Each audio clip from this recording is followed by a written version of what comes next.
Oye, la verdad es que están entrando ahora más Pues mira, yo casi que voy Otro día nos vamos a la sala, pero mira, ¿qué opina? Mira, porque lo uno que me dice que te pusiera esto, mira, espera un momentito, a ver, mira, esto es me muy... van a matar aquí que me están... No, son 10 segundos. Oye, escucha esto, un segundo nada más.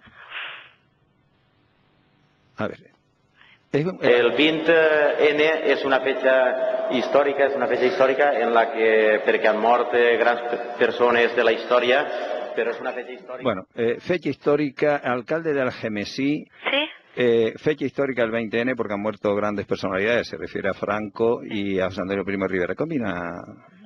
Con referente a esa fecha que ¿Qué coincide... opina del franquismo tan latente en un partido como el Partido Popular que vamos posiblemente a tener que sufrir en los próximos años? La verdad que me pones una tesitura. Yo pensé que te referías a la coincidencia del 20N que fueran las elecciones generales.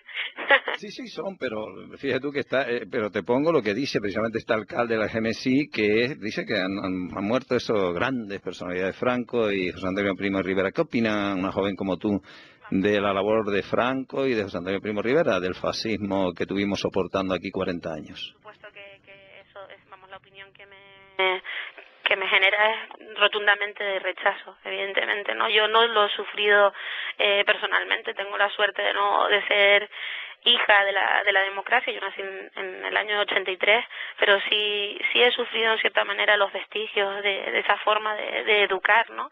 Porque, por ejemplo, eso por mi familia, ¿no? Mi abuelo, yo me crié con mi abuelo y sí se notó, ¿no? Y por supuesto que todo eso ha cambiado, ¿no? Y que no podemos volver a sufrir atrasos, ¿no? En todo lo que hemos avanzado a lo largo de este tiempo.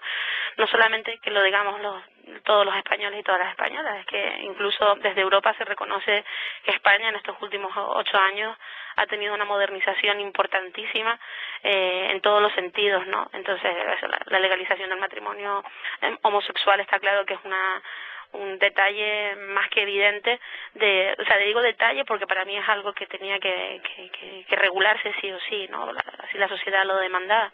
Y entiendo pues eso, que después de 8 años de modernización, entiendo que cualquier cosa que vaya en detrimento de todo ello, pues por supuesto que yo como joven estaré muy crítica.